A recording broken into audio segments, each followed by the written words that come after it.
Hello, welcome to smart maths classes.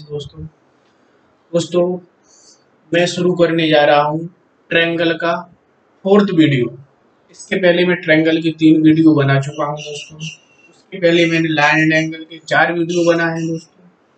जिस किसी दोस्त ने हमारे ट्रायंगल के 3 वीडियो और लाइन एंड एंगल के 4 वीडियो नहीं देखे हो दोस्तों, सबसे पहले उनके लिए देखें दोस्तों। इसके बाद ही हमारा फोर्थ वीडियो देखें दोस्तों, बहुत अच्छे समझ में आएगा, बिल्कुल जीरो से हीरो तक दोस्तों।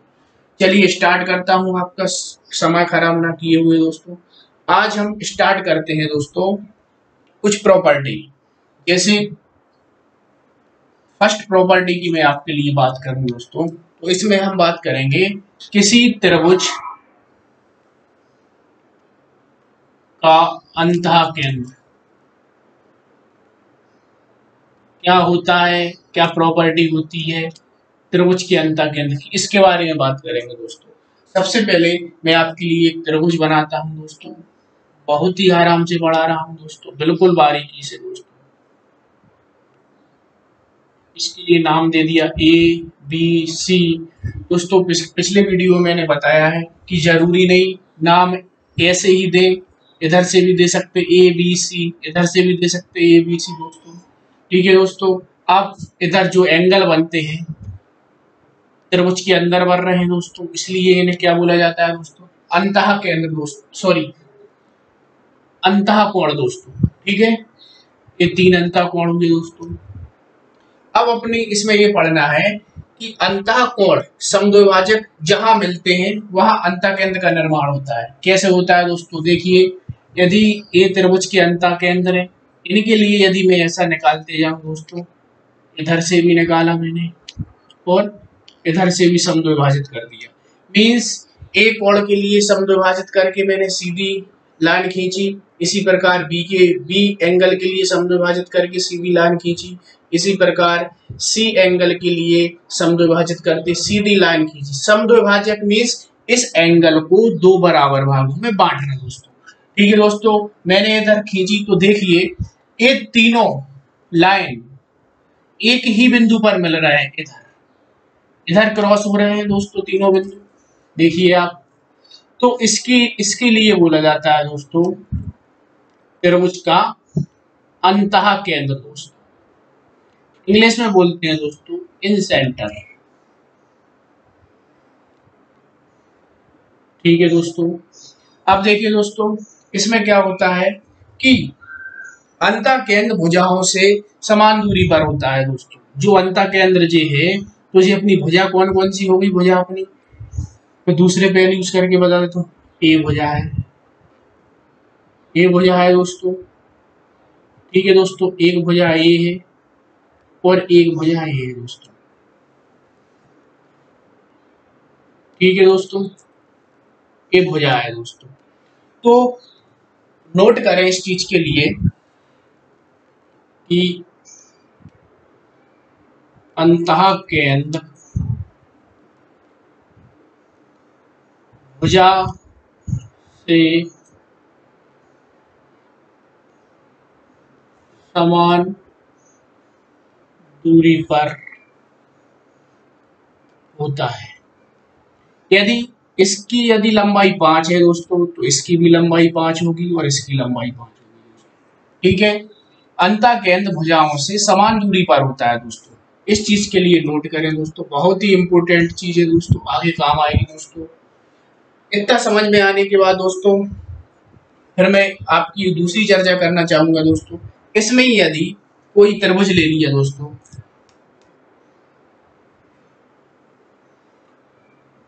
ये त्रिभुज ले लिया दोस्तों, इस त्रिभुज के अंदर यदि मैंने एक वृत्त बना दिया, सर्कल बना दिया दोस्तों, इसके लिए मैं नाम ए बी और सी दे देता हूं दोस्तों। जब आपने देखा होगा दोस्तों, जे वृत्त आप पढ़ेंगे तो ये वृत्त है दोस्तों, ये वृत्त में दोस्तों केंद्र होता है, वृत्त का केंद्र, और केंद्र से और जे जो रहती ना आसपास सर्कल की जो बाउंड्री रहती है दोस्तों, इसके लिए बोलते हैं दोस्तों परिधि। वृत्त का केंद्र जहां परिधि पर टच होता है दोस्तों, इसके लिए हम कहते हैं त्रिज्या, रेडियस आर द्वारा लिखते हैं दोस्तों। ठीक इसी प्रकार अपन इसमें समझ सकते हैं दोस्तों, यहाँ त्रिभुज का केंद्र है, त्रिभुज के केंद्र से परिधि को जहां जहां छुएगा दोस्तों उसे रेडियस बोलेंगे। देखिए यहाँ भी हो रहा है दोस्तों, यहाँ भी हो रहा है। ठीक है दोस्तों, तो परिधि के लिए तो रेडियस आर, ये भी रेडियस आर है दोस्तों, थोड़ी ऐसा करें तो ये भी दोस्तों रेडियस आर है। छू रहा है परिधि के लिए, जहां जहां परिधि के लिए छुएगा उसके लिए अपन दोस्तों रेडियस बोला जाता है दोस्तों। यदि रेडियस, यदि आर, यदि इसकी वैल्यू 5 है तो इसकी भी वैल्यू 5 होगी दोस्तों, इसकी वैल्यू 5 होगी। आपके लिए पता होगा कि किसी भी सर्कल में जो रेडियस रहती है वो केंद्र बिंदु से समान दूरी पर होती है दोस्तों। इतना समझ में आने के बाद दोस्तों अपना खत्म हुआ त्रिभुज का अंतः केंद्र दोस्तों। अंतः केंद्र के बाद दोस्तों अब हम बात करते हैं कि लंब और माध्य का दोस्तों। ये बहुत ही कंफ्यूजन वाला चैप्टर रहता है, स्टूडेंट को समझ नहीं आता है कि लंब और माध्यिका में क्या अंतर होता है दोस्तों। लंब और माध्यिका, ठीक है दोस्तों। अब देखिए इसमें क्या होता है दोस्तों, सबसे पहले हम जो मैंने पिछली बार आपके लिए इसके आगे मैंने पढ़ाया है अंतः केंद्र, उसमें कोई भी त्रिभुज की बात की है मैंने, कैसा भी त्रिभुज हो सब में अंतः केंद्र के लिए वही प्रॉपर्टी होगी जो मैंने बता चुका हूँ आपको। अब लंब और माध्यिका की बात करता हूँ दोस्तों। इसमें त्रिभुज ले लिया ए बी और सी दोस्तों, ठीक है। इसमें दोस्तों क्या होता है, अब लंब है, इसमें ए क्या होगा, इसके शीर्ष ए बी सी शीर्ष। यदि शीर्ष से हम यदि सीधा लंब डालते हैं, लंब का मतलब होता है कि 90 डिग्री का एंगल होना चाहिए दोस्तों। यदि ए से बी सी पर एक लाइन खींची सीधी तो इसका जो एंगल होगा दोस्तों वो 90 डिग्री होगा। इस चीज के लिए दिमाग में रखना बहुत जरूरी है दोस्तों। ठीक इसी प्रकार यदि मैं ऐसे लंब डालू दोस्तों तो इधर का जो एंगल होगा वो कितने का होगा, 90 का होगा। ठीक इसी प्रकार दोस्तों यहाँ भी दोस्तों 90 का होगा और जे भी 90 का होगा दोस्तों। ठीक है दोस्तों, इसी प्रकार में ये मैंने समबाहु त्रिभुज की बात कर रहा था। यदि मैं समकोण त्रिभुज की दोस्तों बात करूं तो देखिए समकोण त्रिभुज में बहुत ही आसानी से बताऊंगा, ए बी और सी। समकोण त्रिभुज में दोस्तों क्या होता है, देखिए समकोण त्रिभुज में जो एक एंगल होता है वो ऑलरेडी 90 डिग्री का होता है दोस्तों, यहाँ 90 डिग्री का है। अब देखें यदि मैं इधर से लंब डालू इस पे तो देखिए ये लंब इधर से डल जाएगा, इससे मैं लंब डालू तो दोस्तों तो यहाँ भी डल जाएगा। आप ये समझिए कि यदि मुझे किसी छत से जमीन तक की दूरी नापना है दोस्तों, तो एक मैंने धागा लूंगा, उस धागे पर एक कोई भारी चीज बांध लूंगा और सीधा लटकाऊंगा दोस्तों। जैसे वो सीधा लटकेगा, जो वो लटकेगा वो 90 डिग्री का एंगल बनाएगा दोस्तों। यदि मैं यहाँ से आपके लिए यहाँ से मैं यदि एक सीधा कोई कोन धागे से कोन बांधू, वो सीधा लटकाऊं तो वो यहाँ आएगा तो 90 डिग्री का एंगल बनाएगा दोस्तों। ठीक इसी प्रकार यदि मैं यहाँ से धागे के लिए लटकाऊं और यदि सीधा जाएगा तो यहाँ वो 90 डिग्री का एंगल बनाएगा। इधर नहीं बनाएगा क्योंकि दोस्तों यदि इधर अपन बनाएंगे तो ऐसा जी आड़ा तिरछा आ जाएगा दोस्तों, नहीं आ पाएगा दोस्तों। कोन फिर कैसा जाएगा, यदि मैंने यहाँ से कोन लटकाया तो यूं सीधा आएगा दोस्तों। ठीक है दोस्तों, इतना समझ में आ गया हो, इस समकोण त्रिभुज की बात है। इसलिए आप कुछ चीजों के लिए नोट करें, मैं नोट आपके लिए करा देता हूँ, बहुत ही इंपॉर्टेंट चीज है दोस्तों।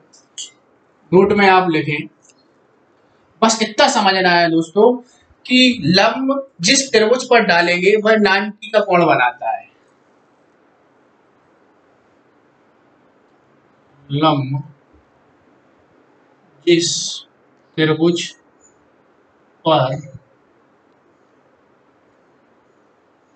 डालते हैं वह 90 डिग्री का कोण बनाता है। ठीक है दोस्तों, इतना समझ में आ गया हो। तुझे अपनी किसकी लंब की बात हो गई दोस्तों। अब मैं बात करता हूं दोस्तों मध्यका की। लंब में आप इतना ध्यान रखिए कि लंब जहां डलेगा वहां 90 का एंगल बनाएगा दोस्तों, इसके लिए नोट करें। अब मैं इसके बाद आगे चलता हूं, अब मध्यका की बात करता हूं दोस्तों। मध्यका में दोस्तों अपने क्या लेना पड़ेगा, एक त्रिभुज लेना पड़ेगा मध्यका में।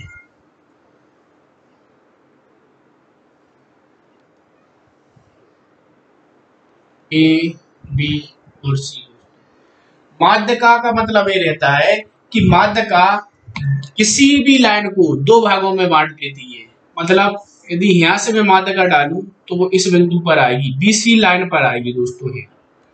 तो इस बीसी लाइन को दो भागों में डिवाइड कर देगी। जैसे ये पूरी लाइन 10 है तो अब 5 ए बचेगी और 5 ए बचेगी दोस्तों। मध्यका का एक ही काम होता है कि किसी भी जिस लाइन पर जाएगी उस लाइन के लिए दो बराबर भागों में डिवाइड करना।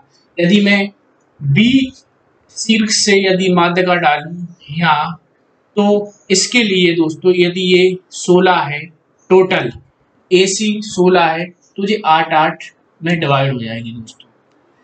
मेरे कहने का मतलब दोस्तों ये है कि आपके लिए ये समझ आना चाहिए कि लंब और माध्यका में क्या अंतर होता है दोस्तों।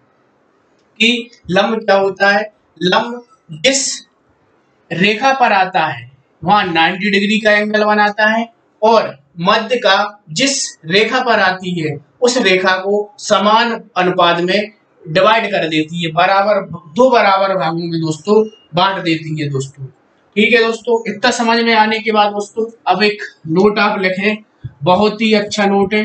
अभी जो मैं बात कर रहा था वो पूरे त्रिभुज की बात कर रहा था, कोई सा भी त्रिभुज हो, लेकिन अब स्पेशली बात करता हूं समबाहु त्रिभुज के लिए दोस्तों।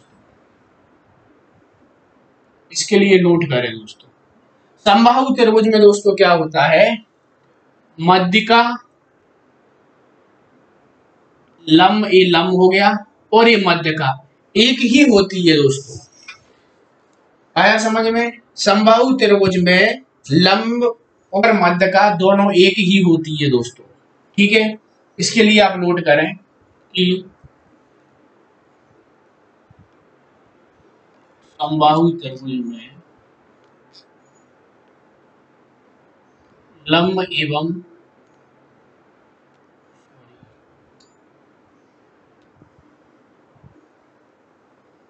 माध्यका एक ही होती है। उसी के लिए लंब कहते हैं, उसी के लिए माध्यका कहते हैं दोस्तों। इतना समझने के बाद दोस्तों अब मैं बात करता हूं तीसरी प्रॉपर्टी की।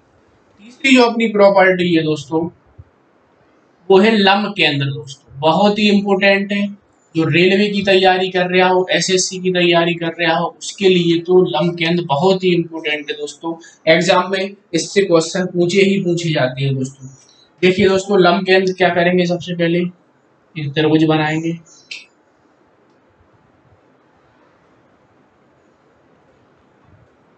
A B और C दोस्तों, एक त्रिभुज हो गया दोस्तों। अब इसमें हम क्या करेंगे, अभी क्या हो गया ABC शीर्ष, ये शीर्ष है, शीर्ष से हम लंब डालेंगे दोस्तों। शीर्ष A से लंब डाला BC पर, तो यहाँ कितने का एंगल बनेगा दोस्तों, 90 डिग्री का। क्योंकि मैं पहले बता चुका हूं कि लंब जहां लंब गिरेगा वहां 90 का एंगल बनेगा। ठीक इसी प्रकार यदि मैं B से लंब डाला मैंने AC पर, इस AC पर, तो यहाँ कितने का एंगल बनेगा दोस्तों, यहाँ भी 90 का और 90 का दोस्तों। ठीक इसी प्रकार दोस्तों यदि मैं यहाँ लंब डालू दोस्तों, C से AB पर लंब डाला तो यहाँ भी 90 का एंगल बनेगा दोस्तों। इतना बात दोस्तों समझने के बाद इसमें बहुत ही नोट की बात है दोस्तों। इस चीज के लिए आप नोट करें सबसे पहले कि जो लंब केंद्र रहता है, अब ये तीनों लंबों का एक केंद्र हुआ लंब, इसके लिए अपन D मान लेते हैं, D मान लें, इसे E मान लें और इसे F मान लें। अब देखिए लंब AD, लंब BF और लंब EC किस बिंदु पर मिल रहे हैं, एक बिंदु यहाँ मिल रहे हैं जिसके लिए हम O नाम दे देते हैं दोस्तों। जिस बिंदु पर मिल रहे हैं दोस्तों, ये हमेशा प्रॉपर्टी होती है कि लंब केंद्र शीर्ष अपने ए बी सी शीर्ष है, तो लंब केंद्र शीर्ष से हमेशा समान दूरी पर रहेगी। इस चीज के लिए दिमाग में नोट करें दोस्तों, बहुत ही इंपॉर्टेंट है कि लिखें इसके लिए, लंब केंद्र हमेशा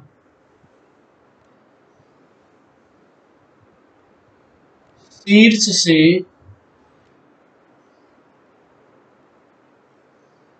समान दूरी पर रहते हैं दोस्तों। कैसे रहते हैं देखिए, ओ बी एक शीर्ष, लंब केंद्र से शीर्ष ये हो गया अपना।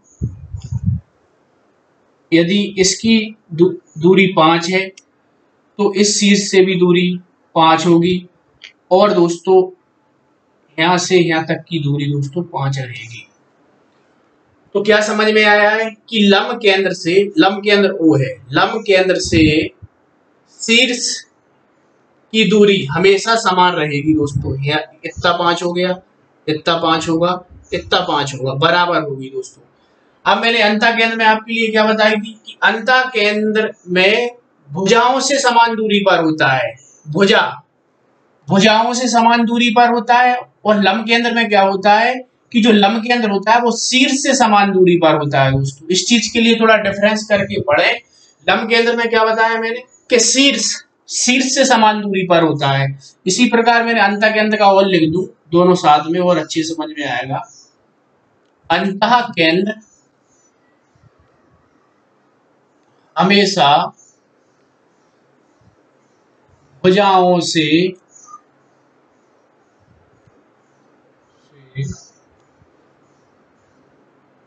समान दूरी पर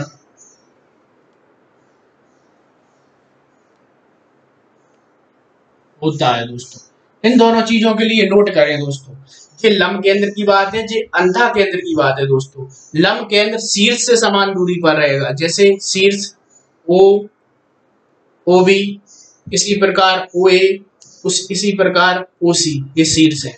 लेकिन अंतः केंद्र भी मैंने पिछली बार इसके पहले पढ़ाया कि अंतः केंद्र ओ, वो भुजाओं से, भुजा इसमें कौन सी हुई, ओ ई ओ एफ और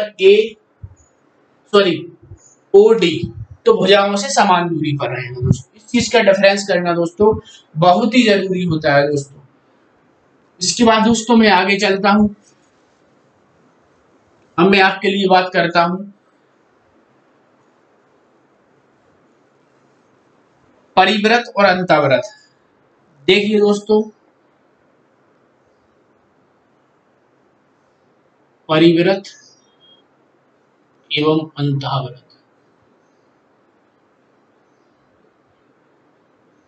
परिवृत्त और अंतःवृत्त में क्या होते हैं, सबसे पहले हम देखते हैं परिवृत्त के लिए। एक त्रिभुज ले लिया दोस्तों मैंने, इस त्रिभुज के चारों साइड दोस्तों मैंने एक सर्कल बना दिया।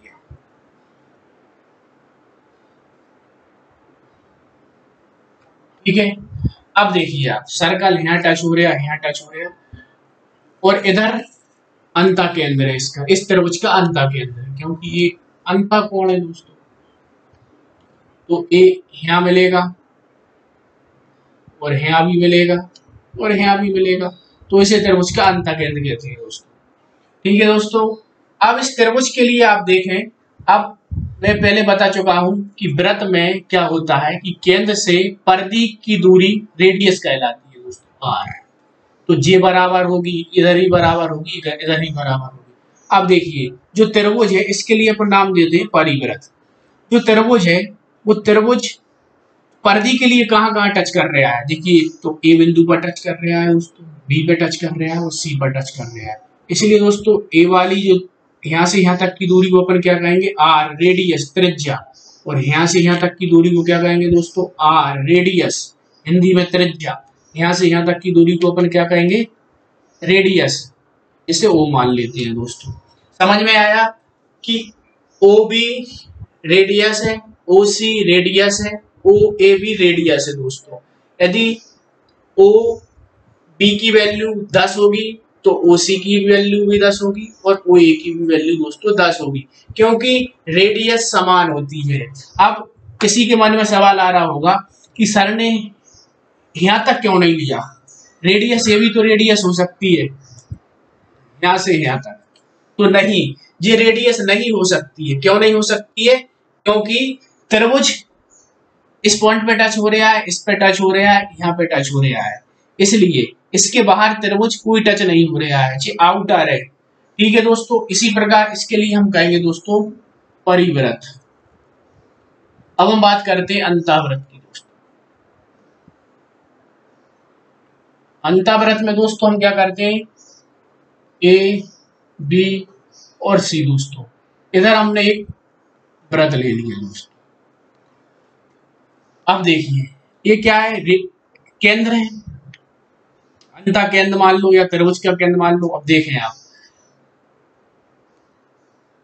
यहाँ अंतः कोण होगा, यदि यहाँ में टच कर लूं तो यहाँ मिलेगा, इसका यहाँ मिलेगा और इसका यहाँ मिलेगा, तो इसके लिए हम त्रिभुज का अंतः केंद्र मान सकते हैं दोस्तों। अब देखिए, अब रेडियस अपने मेन रेडियस समझना है। परिवृत्त और अंतःवृत्त में रेडियस पर फोकस करना है इस कॉन्सेप्ट के माध्यम से दोस्तों। देखिए अब रेडियस कहां से कहां तक जा रही है, आप देखो, बड़े ध्यान से देखो। देखिए एक तो ये रेडियस हुई, क्योंकि ये केंद्र ओ वृत्त की परिधि को छू रहा है और त्रिभुज को भी छू रहा है। ठीक इसी प्रकार ये भी उसकी रेडियस आर होगी। देखिए आप, ए वृत्त के केंद्र है और ए रेडियस है। ये रेडियस हुई क्योंकि ये वृत्त की परिधि के लिए त्रिभुज भी छू रहा है और वृत्त की परिधि भी, मतलब वृत्त की परिधि और त्रिभुज एक ही जगह टच हो रहा है। ठीक इसी प्रकार जे एक एसी भुजा को टच कर रहा है वृत्त की परिधि, इसलिए एक रेडियस इसके लिए मान लेंगे दोस्तों, इसके लिए अपन आर, इसे भी आर हो जाएगा दोस्तों। इसे कहेंगे दोस्तों अंतःवृत्त दोस्तों। ठीक है दोस्तों, इसी प्रकार हम अब आगे कुछ क्वेश्चन के लिए दोस्तों सॉल्व करते हैं दोस्तों। इसी बेस पे जो मैंने आपके लिए पढ़ाया है, अब हम क्वेश्चन के लिए हल करते हैं दोस्तों, बहुत ही आसानी से समझ में आएगा दोस्तों।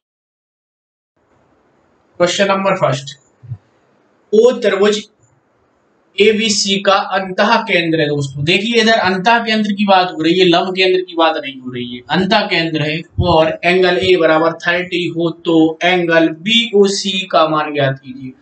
दोस्तों क्वेश्चन में वैसा क्या बोला जा रहा है, वैसे ही वैसा करते जाए। क्या कह रहा है कि त्रिभुज